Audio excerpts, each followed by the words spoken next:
The moment the champagne bottle exploded and sprayed over the mounted flat screen in the break room, I already knew they weren't going to pay me. Not in money, not in credit, not in basic human decency. The system I built, line by line, sleepless night by sleepless night, just hit 400% above projected traffic. Real-time usage metrics rolled across the monitor like fireworks. API uptime flawless, dashboards responsive, cross-departmental reporting humming like a goddamn Tesla coil. The product was alive. Breathing, efficient, stable. That wasn't luck, that was me. People clapped. Marketing posted celebratory selfies. Sales handed out those corny foil balloons that say #goat. I stood off to the side, sipping lukewarm La Croix and watching my own work being passed around like a corporate party trick. I wasn't mad, not yet, just tired. Then the manager strolled in, Don, his $9 haircut and permanent smirk, and patted me on the shoulder like a dog who didn't bite the guests. Hey, quick thing, he said, like it was an afterthought. Your bonus isn't going through this cycle. Policy stuff, you get it, I blinked.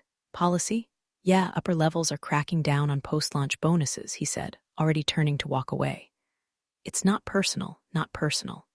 Like my weekends spent babysitting database failures weren't personal. Like the clause I negotiated in our licensing contract, line 13.2, subsection D, third-party retention condition, wasn't damn personal. Like the blood in my coffee wasn't personal. I didn't respond, didn't scream, didn't pull a Jerry Maguire and flip the printer off its tray. I nodded once and said, got it. What I really got was this. They thought I was replaceable. The woman who rebuilt their data, stacked from the ashes of a contractor's half-finished garbage heap, could be filed under cost containment. That policy was an acceptable insult to someone who literally negotiated the terms of legal use for the company's analytics vendor. That I wouldn't notice the way Don flinched when he said it. That I'd just keep showing up, smiling, like a cog in the machine that I built. I walked back to my desk. Noise of the room dimmed like someone turned down the treble on reality. My inbox was full of congrats. And can you hop on a quick call? Requests. Everyone wanted something: metrics, charts, proof the system was real and not just smoke and mirrors.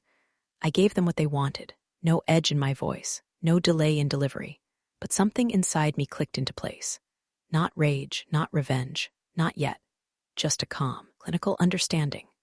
They were now using a system whose legal operating status was tied to one line in a contract that no one but me had bothered to read.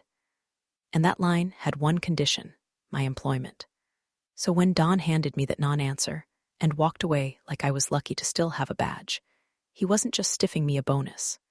He was pulling the pin on the very grenade I'd buried in the foundation of their precious platform. All I had to do now was let gravity take its course. I didn't tell anyone, didn't run to HR, didn't slack my bestie in legal. I just opened my encrypted folder, found the PDF, highlighted the clause, and stared at it for a long moment. I remembered the meeting with the vendor, remembered how hard I had to fight to get that clause included. I wasn't even supposed to be negotiating. Don had dropped the ball, of course, but I stepped in. Spent 2 weeks wrangling red lines and vendor-side counsel just to protect myself, just in case they ever decided to screw me like this. I went back to my inbox, sent out 3 high-priority reports, answered a couple of technical questions from product, and scheduled a sync for Monday. I smiled, waved to the intern, laughed at a joke I didn't hear. Then I opened a fresh email, addressed it to legal, typed 4 words in the subject line: FYI potential issue. Monday morning smelled like stale donuts and denial. The confetti had barely been vacuumed out of the hallway rugs when the email blasts began. Subject lines like incredible teamwork and historic win for the org, pinging inboxes like tiny corporate fireworks. And in each one, the same oily fingerprints. Senior leadership patting themselves on the back for my work. Official postmortem dropped around 10:06 a.m. A neat PDF dressed in charts I designed, colored and branding I customized, stitched together with metrics pulled directly from my system's spine. There was a 2-page summary of the architecture, written in third person like it was discovered in a field instead of engineered over 2 years of unpaid weekends. And nowhere did it say my name. The authors, product lead, VP of Ops, and Don. Fucking Don. The man who once asked me if Python was the snake one had signed off on a technical overview that included phrases I wrote verbatim in Slack 6 weeks ago. My name was gone. My contributions reduced to vague references about cross-functional input. I wasn't a person. I was a bullet point. I didn't say a word. No passive-aggressive emoji reactions. No just looping myself in here replies. Opened a new local folder and labeled it simply Insurance. In it, I started dragging copies, Slack threads, design drafts, version histories, architecture diagrams with timestamps. Not in anger, in preparation. A war doesn't start with a cannon blast. It starts with someone quietly sharpening a knife. By noon, the murmurs started. One of the dev ops guys asked if anyone had cleared the final vendor clauses with legal before the system went live. Some weird stuff in Appendix D, he said casually, sipping from a world's okayest engineer mug. I kept my eyes on my screen, cleaning up post-launch cash reports. A project manager replied, "Legal probably skimmed it, right?" "I mean, nothing's come up," I smiled. Faintly. The kind of smile you give a magician right before he realizes the rabbit's chewing through his sleeve. I took my lunch late, around 1:45, when the break room cleared out. Leftover cake was still there, dry chocolate sheet cake, with frosting that had crusted over like spackle. Someone had written success in red icing across the top. The U looked like it had been drawn by a toddler mid-tantrum. Appropriate. I sat by the window, not hungry, just absorbing, watching. HR walked by laughing with someone from sales. Product was already talking Q4 goals like we hadn't just survived a firestorm. Don strutted by with his coffee, talking loudly on Bluetooth about centralizing insights. He didn't look at me. He wouldn't. I wasn't supposed to exist outside the code, and yet, that afternoon I pulled up the license again. Not just the clause I highlighted last week, but the whole thing, every page, every signature, every timestamp. I knew exactly how it would play out if I needed to drop it. Not just breach of contract level chaos, but system-wide blackout chaos, kind of thing investors ask about on emergency earnings calls. The kind of thing compliance teams refer to as non-recoverable exposure. I didn't need to swing yet. I just needed to wait. Let the silence stretch. Let Don forget what he skimmed. Let leadership polish their boots on my back a little longer. Let the rope tighten. Because the moment they made it official, unpaid, unacknowledged, erased, that clause would activate like a tripwire. I left at 6, not a second later, just like any other day. But I walked out holding a hard drive in my bag, encrypted, time-stamped, complete with a backup of the infrastructure dependency tree. Because when the system fails, they'll need a miracle. And I've already decided I won't be in the building when they beg for one. The license lived in a folder no one else remembered, not even the procurement team. Labeled it with one of those boring file names that practically screamed ignore me to anyone without a working understanding of versioning law. ANC's 34 license final executed V7. PDF. It had been sitting there since the day I signed it, tucked into a digital drawer like a loaded gun no one thought I'd ever use. But I remembered. God, I remembered every line. It was a Wednesday. Everyone was still high on caffeine and ego from the launch. Don had started calling the system our baby in meetings, his voice taking on this weird paternal tone like he'd been there for more than 5 Slack approvals, and a lunch where he asked what a data warehouse was. They were already talking about expanding it to other departments, maybe even monetizing the metrics. A roadmap was forming, one built entirely on the spine of a platform I had architected, and they still hadn't paid me, so I opened the file. The clause was exactly where I remembered it. Appendix D, subsection 3, paragraph B. Single sentence. One legal needle buried in a haystack of whereas and therefore. In the event that the designated technical lead, as defined in Addendum B, i.e., my name, is removed from compensated employment status for any period exceeding 72 hours, this license agreement shall be considered null and void. All associated access rights terminated without further notice. No gray area, no ambiguity, just pure black and white kill switch. That clause didn't exist by accident. It was born out of spite. 2 years ago, Don and his buddies tried to outsource the analytics rebuild to a contractor in Austin, someone who bragged about 10x engineering and thought documentation was optional. I caught the Slack messages by mistake, were ready to cut me out entirely. Said I was too protective, overly opinionated, and my salary was a cost inefficiency. So I made a call to the vendor, explained the situation, said we needed stronger language, made them put my name in the contract, If they wanted to use their software, I had to be paid. Not just employed, compensated. I wanted to make sure they'd never get to erase me quietly. And now, we're standing on a legal landmine with both feet. I minimized the window, took a sip of my coffee, and opened Outlook. Drafted a new message to our internal legal counsel. No drama, no warning shots, just 4 lines. Subject, FYI potential issue. Hi Rebecca, looping you in on the analytics license, specifically Appendix D. There may be compliance implications if current compensation structure isn't aligned. Attaching for your review. Attach the contract. PDF. Original signature timestamped. Let the document speak for itself. Then I hit send, nothing dramatic, no bells, no fire alarms. But as soon as I clicked that little paper airplane icon, the entire game changed. Because now, it wasn't just about feelings. It wasn't about fairness or recognition. It was about legality. It was about governance. It was about how fast a company can fall apart when the one person who actually read the contract decides to stop protecting them from their own laziness. I didn't watch for the read receipt. Didn't refresh to see if she replied. I just leaned back, stretched my neck, and listened to the hum of the servers my code still fed. They could keep pretending I didn't matter. But now, every breath the system took was technically illegal, and I was the only one who could revive it. First sign was the silence.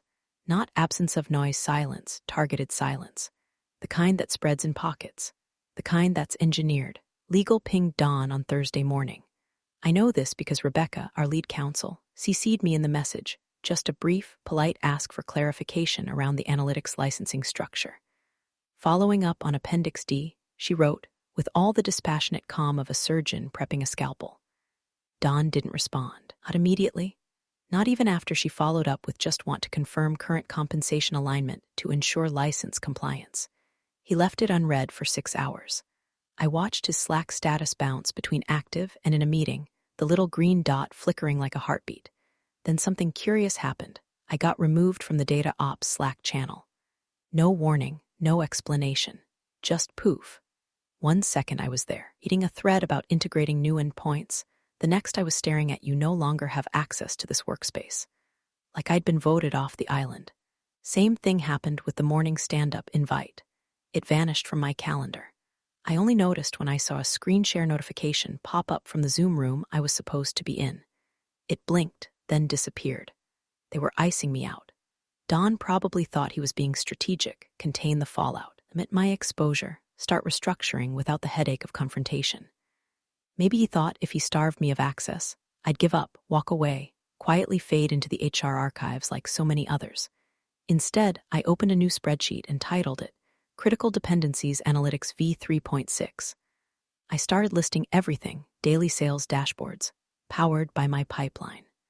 Customer churn reports for the board, my Python scripts, real-time ops monitoring, runs through my Kafka streams, forecasting tools for the CFO's quarterly call, pulled from the models I deployed, data warehouse transformations, scheduled with the cron jobs I handcrafted during a blizzard last February while Don was WFH with spotty Wi-Fi. By lunchtime, I had 43 systems linked to my codebase. By end of day, 68. By midnight, 92. Each one got its own line. Each one had a short description, timestamp, owner, and failure condition. I added a final column, breakpoint without license. Spoiler, most of them would collapse within 72 hours of a vendor audit. Don's gamble wasn't just arrogant, it was suicidal. And still, no reply from him. No response to legal, no course correction. Just silence and soft isolation. They were betting I'd go quietly, that I didn't have receipts, that I wasn't vindictive enough, or powerful enough, or legally insulated enough to pull the trigger. What they didn't realize is I built the damn trigger. I installed the wiring. I wrote the clause. I didn't need to yell, didn't need to storm into a conference room with a folder and a grudge. All I had to do was wait. I spent Friday morning exporting backup logs, storing dependency maps, and encrypting everything under a secure key stored on an offline drive. I didn't want revenge.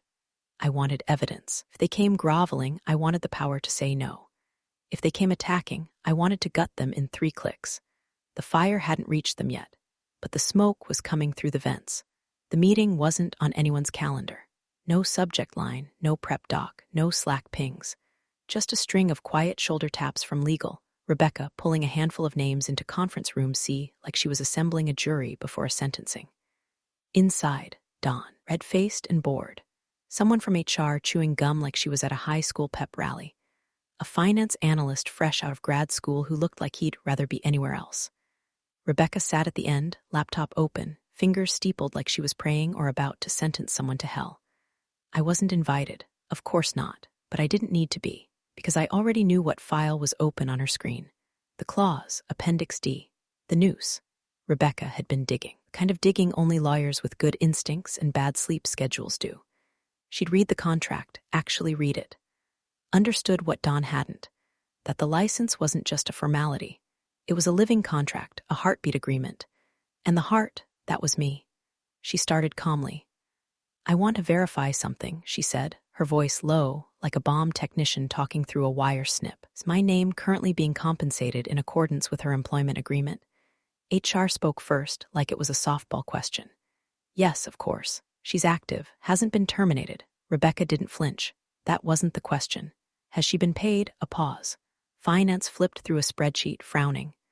Her Q2 performance bonus is still under review. I don't see a disbursement yet. Dawn jumped in too fast. Eager, we're still evaluating performance metrics tied to the rollout. I mean, the team did great, obviously, but there's some policy-level stuff around post-launch incentive triggers that Rebecca held up a hand. Slow, surgical. Then she closed the laptop.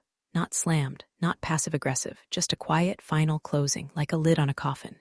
She looked at them, really looked at them, and said, if she's unpaid, we're in breach.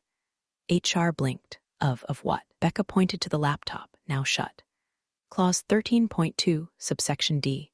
The license agreement that gives us legal access to 97% of our analytics infrastructure. The clause that requires my name to be in compensated employment status in order for that license to remain valid. Dawn tried to laugh. That's just boilerplate. No, Rebecca said, so softly it made the air go cold. It's not. The room went still.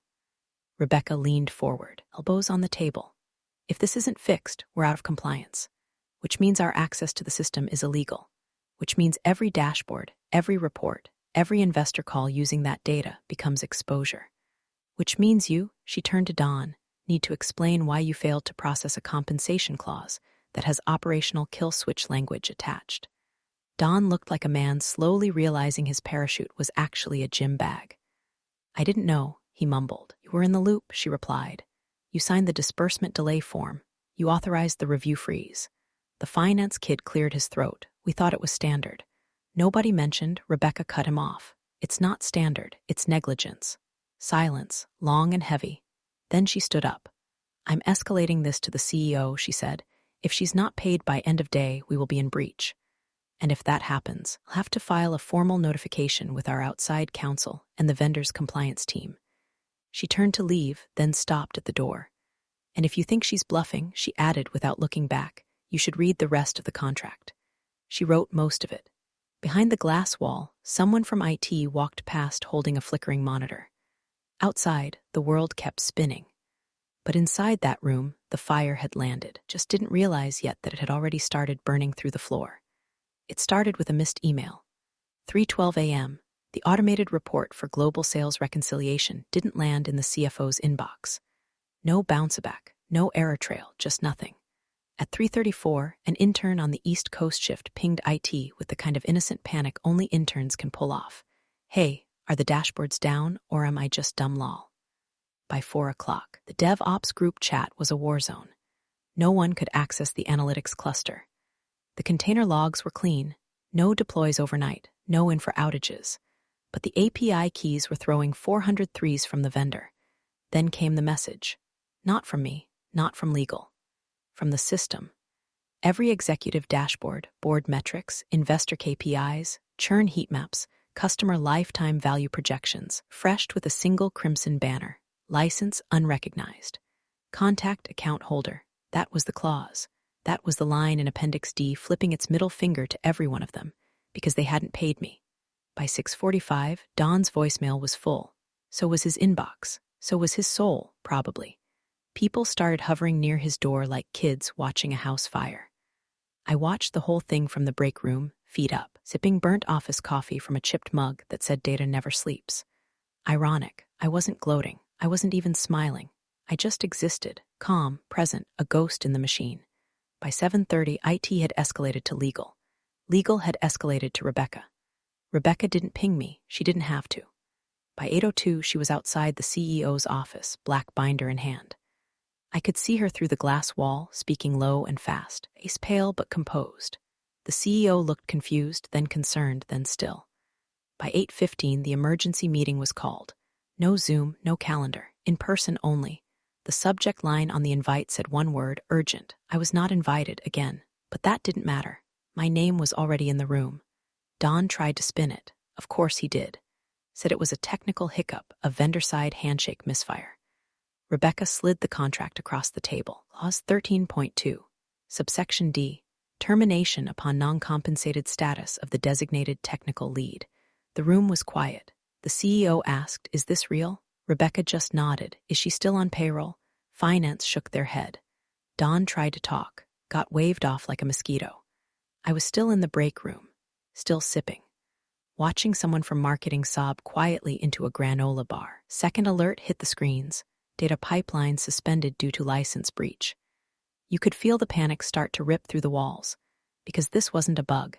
This was compliance. This was exposure. Every dashboard, every report, every investor-ready projection they'd prepped for the quarterly call was now, legally speaking, inadmissible. They could fire me, sure. They just couldn't run the company after they did. I opened my laptop, clicked refresh, watched their world freeze in real time. Then I finished my coffee. It tasted better than usual. The room was full, but no one breathed. Not when Rebecca opened the black binder. Not when she clicked her pen with that little snap that always sounded like a warning shot. Not even when she said the name of the clause aloud, like a priest reciting scripture at the gallows. Appendix D. Clause 13.2. Subsection D, she said, eyes scanning the page, but voice aimed directly at Don. Termination upon the unpaid status of the designated technical lead. The projector was off. The blinds were drawn. No charts, no slide decks, no spin. Just printed paper and the collective heart rate of 5 executives realizing they'd stepped on a landmine. Rebecca looked up, calm as a storm that already passed through. "Please tell me you paid her," she said, eyes locked on Don like a blade at his throat. Don stammered. She's employed, active status. She hasn't been terminated. That's not what I asked," Rebecca replied, her tone colder than corporate laminate. Was she paid? A long pause. Then finally, from the junior finance analyst in the corner, her Q2 bonus was withheld, still under internal review. Rebecca blinked once, closed the binder with surgical precision, then flipped it back open to a new page, highlighted, underlined, notarized. Then, she said, "Oi, steady, you better call your investors." Silence detonated in the room. The CFO visibly paled. The VP of sales started rubbing his temples like he could physically squeeze the consequences out. The CEO didn't move, didn't blink, just stared at the paper like it might catch fire on its own. Don opened his mouth again, tried to laugh. "Come on, this is just exaggerated legalese, right? These kinds of clauses are rarely enforced." Rebecca cut in. "Enforceable." The vendor confirmed it. "I contacted their compliance lead this morning. They cross-referenced her employment status with their database access logs. If she's unpaid, we are operating without a license." He tried again. "There's got to be a grace period." "There's not," she said, flipping to another page. 72 hours. That window expired last night at 11:43 p.m. Another silence. This one darker. Rebecca stood, adjusted her blazer, looked at the CEO, not Don. "I strongly recommend we issue retroactive compensation immediately and prepare a disclosure for the board and our investors. The breach affects not just operations, but every downstream report built from that pipeline." The CEO exhaled hard through his nose. "Is there a fix?" Rebecca didn't answer right away. She just stared at him, then said, "You had one. You decided her bonus wasn't worth the policy exception." Don was now visibly sweating. His hand trembled slightly as he reached for his water bottle. I didn't know," he muttered. "No one told me the clause was real. You signed the contract," Rebecca replied, already turning toward the door. And she flagged it, in writing, twice. That's when they realized this wasn't a mistake. It wasn't some fluke of paperwork or miscommunication. This was a professional system, designed by someone they thought was disposable, held together by a clause none of them had read because it wasn't in a bullet point presentation. Rebecca paused at the door. I'll draft the disclosure. Let me know if you want me to include your names." Then she walked out, just like that. No gavel, no smoke, just reality settling like dust. Inside the room, no one moved. Outside, the platform remained dead. Dashboards blank, numbers gone, truth undeniable, and me? I was down the hall, leaning against the vending machine, watching the power drain from the people who thought I didn't matter. No gloating, no smirk, just silence. Let them feel it. By noon, the building had the quiet hum of a funeral home. Phones still rang, but nobody answered. The Slack channels were graveyards of confused questions and radio silence. The CEO's assistant power walked past my desk 3 times in 15 minutes, carrying a laptop and what looked like a half-eaten banana, uttering, oh God," like it was a prayer. The implosion had begun. Investor dashboards, inaccessible. Customer churn analytics, gone. Forecasting reports, pulling data so stale it still referenced a discontinued product line. People were rebooting routers like it would resurrect the system. Marketing blamed IT. IT blamed the vendor. The vendor sent back a single, brutal line in an email. "Your license is invalid due to breach. Please contact your designated account lead for reinstatement." The account lead was me. I wasn't watching the chaos with popcorn. I was working on something else, cleaning up some side scripts for a freelance contract I had lined up. They'd be paying me in crypto and respect, already a better deal than what this place offered. Around 12:40 p.m., a junior staffer from HR, a kid named Tyler with fear in his eyes and deodorant stains down both armpits, walked over holding a printed form like it was a hostage note. "Hey, Don was wondering if maybe you could help us draft some, like, transition documentation," he asked, voice cracking mid-sentence. I looked up, blinked once. "You mean documentation for a system I can't legally access anymore?" I asked. Tyler turned red. "Well, yeah, but just like, so the team can keep things moving." I took a slow sip of my tea, then said evenly, "Tell Don I'm not available. And next time, don't send someone who doesn't understand what the word breach means." He nodded too fast, like his head was trying to escape the room before the rest of him. He shuffled off without a word. I went back to my terminal and quietly deleted my personal credentials from every sandbox instance. Not in malice, just in closure. Meanwhile, HR made their move. They tried to process a backdated bonus, not even subtle about it. The timestamp on the payroll adjustment showed as 11:04 a.m., hours after the final deadline from the clause. The payment was labeled manual adjustment discretionary. They thought they could slap a Band-Aid on a bullet wound and call it compliance. Rebecca wasn't having it. She sent a company-wide email, short, brutal, bulletproof to all leadership. Retroactive compensation does not resolve breach status per contract clause 13.2d. Timestamp payment logs confirm violation. The platform remains unlicensed. Disclosure to vendor and investors will proceed. There it was, in black and white, from legal, no sugar, no spin. And still, Don tried to blame internal miscommunication. I overheard him in the hallway later, telling someone from finance that maybe she could have just come to me directly instead of escalating through legal. Like I hadn't. Twice. Like I hadn't sent that first email marked FYI potential issue. The stupidity wasn't surprising. What shocked me was how committed they were to it. They had a flaming meteor headed for their quarterly report, and their plan was to hand me a Word doc template and hope I'd play ball. But I wasn't playing anymore. I wasn't even on the field. I walked past the conference room at 2 p.m. Inside, panic, 4 people on a call, one crying, one pacing. Don gesturing wildly at a spreadsheet that was nothing but #ref. Errors. I didn't slow down, didn't look in. Just smiled faintly at the vending machine as I passed. Twix was out, still more reliable than their leadership. The call came at 6:42 p.m., just as I was pouring myself a glass of wine and feeding the cat. My phone lit up with a number I didn't recognize, direct dial, no caller ID mask, no assistant buffer. That meant one thing. I answered with one word, yes. There was a pause, long enough to hear his breath catch. Then, what will it take? No greeting, no introduction. Just gravel in the throat and desperation wrapped in a necktie. It was the CEO, not his proxy, not his EA, not some groveling PR script. Him. I walked to my desk, sat down, and opened the folder labeled "They're Going to Beg." Inside, a PDF, drafted by my attorney, titled, "Reinstatement and Buyout Proposal Executed Upon License Breach." We'd prepared it 2 weeks ago, before launch, before Don got cute. before HR thought policy was more important than person. I didn't respond right away. Let the silence stretch like piano wire, and I clicked forward. The subject line read, "Your offer window 24 hours." The document contained 3 bullet points. Immediate wire transfer of unpaid compensation, plus 40% breach penalty buyout of license clause for mid-six figures, executed through outside counsel written statement, acknowledging contribution. To be read at the next company-wide all-hands. I heard him open it. You could feel the moment the number hit his optic nerve. Nothing for 10 seconds. Then, quietly, "We should have just paid you the damn bonus." I didn't say "I told you so," didn't laugh, didn't throw confetti. I just said, "You've got until close of business tomorrow." Then the vendor gets the breach escalation. Click, no goodbye, no theatrics. I sat back, took a sip of wine, and watched my email for a wire confirmation. The dashboard stayed dark all night.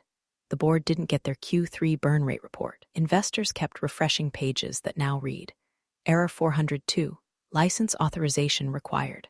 And me, I watered my plants, watched the sunset, felt the weight of silence, that beautiful, golden silence, when the system you built finally speaks for you louder than any speech could.